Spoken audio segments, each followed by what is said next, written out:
My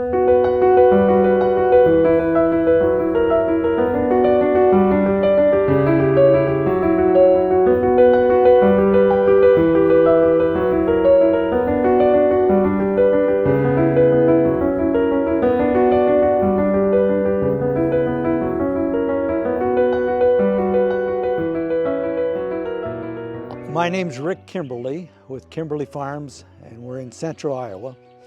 It's May 29th, 2025, and we'll talk a little about the planting season as we started in the first part of April.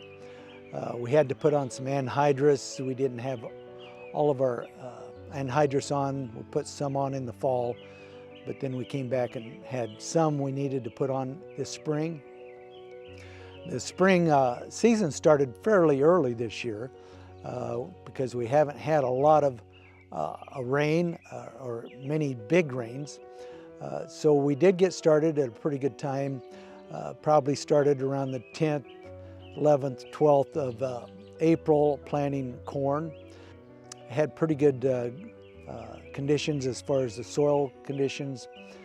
We also started planting soybeans right about that time too. So we had a couple planters out going, one for soybeans and one for corn. We've learned over the years planting soybeans earlier seems to help us with our yield at the end of the season. So we've really tried to move our planting season up as far as planting soybeans. And in fact, some farmers have decided, you know, if it's cool, and corn sometimes can struggle more laying in the wet, damp soil longer, that they've switched over and they've planted a lot of soybeans before they've planted their corn even. So, but we were trying to do both at the same time, which kind of can be challenging, but you know, it's something we're trying to do, and it has seemed to work pretty good for us the last few years. So the conditions were pretty good, like I said, but it had stayed fairly cool and we weren't warming up much. So the corn and soybeans that we planted early kind of took a little longer to come up out of the ground. So that was probably our first planting stage. We kind of planted there for 10 days or so, and then we started to get some light rains, small rains, not anything heavy, but just enough rain that made the ground damp. And with the, we had a little less sunshine, and the weather was cooler, so the ground took longer to dry out, and we just kind of every 2 or 3 days we had another small amount of rain, maybe 1/4 of an inch up to 1/2 an inch. So that really kind of kept us out of the field. It just wasn't drying enough for us to get back into the field to finish up to plant the rest of our crop. And so we were out of the field 10 to 12 days, which pushed us up right to the first part of May. And then we had another little opening to plant, and we got right in, and we finished planting both our corn and soybeans by about the 8th of May, which is still, in this part of Iowa, is still a pretty good time frame. And so we feel pretty good about it, that we got the crop in on time.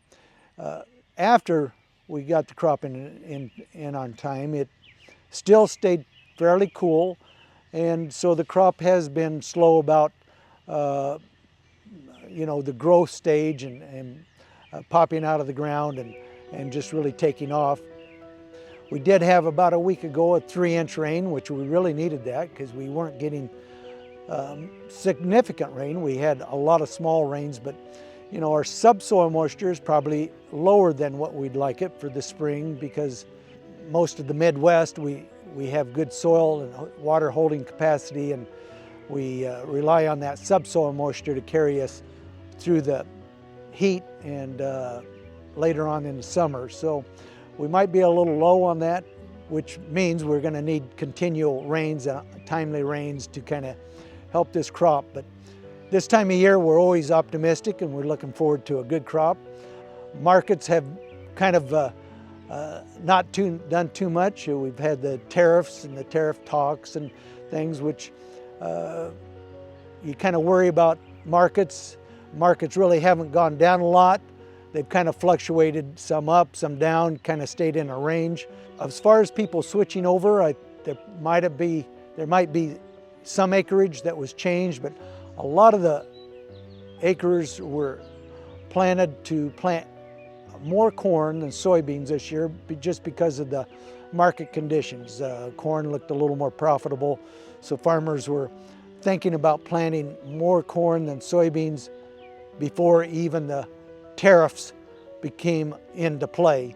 So, you know, and when you do that, you normally have your fertilizer plan on, you have your seed bought, and it's a little more of a challenge to switch from one crop to another because you have your plans all made. But there probably were some farmers that maybe switched over a small amount, maybe planted a little more corn than soybeans, but on the whole, I believe the acres are going to stay pretty much the same as what were projected earlier that the USDA projected. So we'll see how that comes out, because they'll come out with another report here, I believe, in June. Anxious to see how the crop does. We're optimistic, like I said, and look for a good crop this year.